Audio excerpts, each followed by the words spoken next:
ईश्वर व्याप रहा घट घट में। परमात्मा सर्वव्यापी है, सर्वशक्तिमान है, सर्वज्ञ है। वे मन से भी अधिक तीव्र वेग युक्त है। जहाँ तक मन की गति है वे उससे भी कहीं आगे पहले से ही विद्यमान है। वे सबके आदि और ज्ञान स्वरूप हैं। सबके आदि होने के कारण वे सबको पहले से ही जानते हैं। जो परमात्मा सर्वज्ञ है, सर्वव्यापी है, वे हमारे अच्छे बुरे, शुभ अशुभ, पाप पुण्य आदि सभी प्रकार के कर्मों के साक्षी भी हैं। अस्तु उनसे हमारे द्वारा किए गए कोई भी कर्म छिपाए नहीं जा सकते। वे सर्वत्र व्याप्त है, इसलिए वे कहीं भी हमारे द्वारा किए गए कर्मों को जानने वाले हैं। हम जैसा कर्म करेंगे वैसा ही फल हमें प्राप्त होगा। इसलिए हम सदैव शुभ कर्म करें, पुण्य कर्म करें, जिससे हम हमेशा सुख शांति व आनंद की प्राप्ति कर सकें। युग ऋषि परम पूज्य गुरुदेव ने ठीक ही कहा है, ईश्वर बंद नहीं मठ में, वह तो व्याप रहा घट घट में। पुलिस अदालत है आसान, किंतु अटल है ईश विधान। हमें हमारे कर्मों का फल मिलेगा ही, हम उससे बच नहीं सकते। इसलिए हमें ईश्वर को सर्वव्यापी व न्यायकारी मानकर उसके अनुशासन को अपने जीवन में उतारना चाहिए एवं सदा सत्य मार्ग पर चलते हुए शुभ व पुण्य कर्म ही करना चाहिए।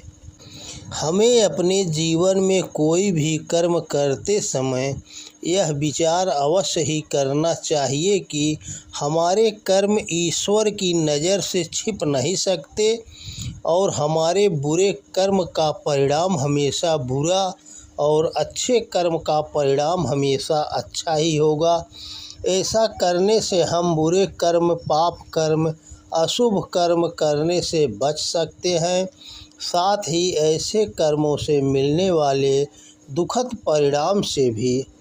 इस संदर्भ में एक बहुत रोचक कथा है। कहते हैं कि एक बार गोस्वामी तुलसीदास जी रात्रि को कहीं से लौट रहे थे कि सामने से कुछ चोर आते दिखाई दिए। चोरों ने तुलसीदास जी से पूछा, कौन हो तुम? उत्तर मिला, भाई जो तुम सो मैं। हर जीव ईश्वर का ही अंश है। इस दृष्टि से तुलसीदास जी ने कहा, भाई जो तुम हो वो ही मैं हूँ। पर चोरों ने अपनी दृष्टि से उसका अर्थ यह लगाया कि जैसे वे सब चोर है वैसे ही तुलसीदास जी भी चोर है। अस्तु चोरों ने तुलसीदास जी को चोर मानते हुए कहा, मालूम होता है तुम अभी नए निकले हो, चलो तुम भी हमारे साथ चलो और चोरी करने में हमारा साथ दो। तुलसीदास जी तैयार हो गए, वे भी चोरों के साथ चल दिए। चोरों ने अंधेरी रात में एक घर में घुसकर चोरी करना शुरू कर दिया। कीमती सामान, जवाहरात आदि चीज़ें खंगालनी शुरू कर दी और तुलसीदास जी से कहा कि तुम दरवाजे के बाहर खड़े रहो, अगर कोई आता जाता दिखाई दे तो हमें सावधान कर देना, खबर कर देना, जिससे कि हम सब पकड़े न जाएं। चोरों ने अंदर जाकर सामान खंगालना शुरू किया था कि तभी तुलसीदास जी ने अपनी झोली से शंख निकाला और उसे ज़ोर ज़ोर से बजाना शुरू कर दिया। चोरों ने शंख की आवाज़ सुनी और डर कर बाहर निकल आए। बाहर आकर देखा वहाँ कोई नहीं था, सिर्फ तुलसीदास जी अपने हाथ में शंख लिए खड़े थे। चोर तुलसीदास जी को खींचकर घर के अंदर लाए और पूछा, आसपास में तो कोई है ही नहीं, फिर तुमने शंख क्यों बजाया? तुलसीदास जी बोले, आपने ही तो मुझे कहा था कि जब कोई दिखाई दे तो खबर कर देना, तो मैंने वही काम किया। जब मैंने चारों तरफ देखा तो मुझे सर्वत्र प्रभु श्री राम ही दिखाई दिए।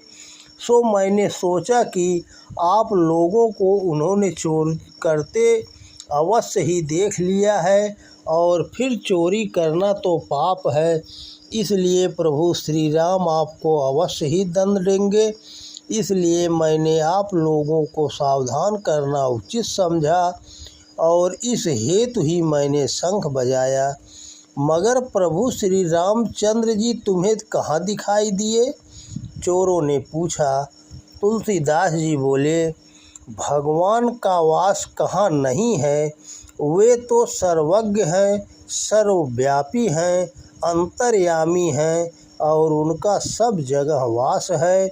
मुझे तो इस संसार में वे सब तरफ ही विराजमान दिखाई दे रहे हैं। तब वे किस स्थान पर दिखाई दिए, यह मैं कैसे बताऊं? चोरों ने जब यह सब सुना तो वे समझ गए कि कोई चोर नहीं है, ये तो कोई महात्मा है और महात्मा कभी झूठ नहीं बोलते।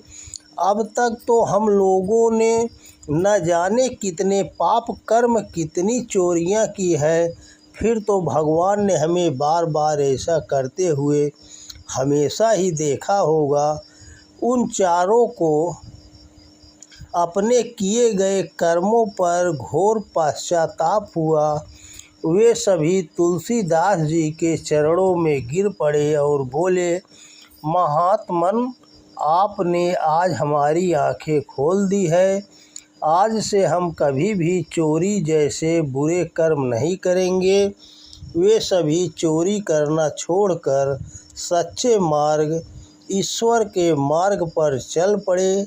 वे सभी तुलसीदास जी के शिष्य बन गए और ईश्वर की भक्ति करने लगे। ईश्वर को घट घट उपस्थित मानने से जीवन यूं ही बदल जाता है। जय श्री कृष्णा। राधे राधे। गणेश चतुर्थी की हार्दिक शुभकामना। वक्रतुंड महाकाय सूर्यकोटि संप्रभ निर्विघ्नं कुरु मे देव सर्वकार्येषु सर्वदा। गजाननं भूतगणादिसेवितं कपित्थजम्बो फलचारुभक्षणम् उमासुतं शोकविनाशकारकं नमामि विघ्नेश्वरपादपङ्कजम्। तमेव माता च पिता तमेव बन्धुश्च सखा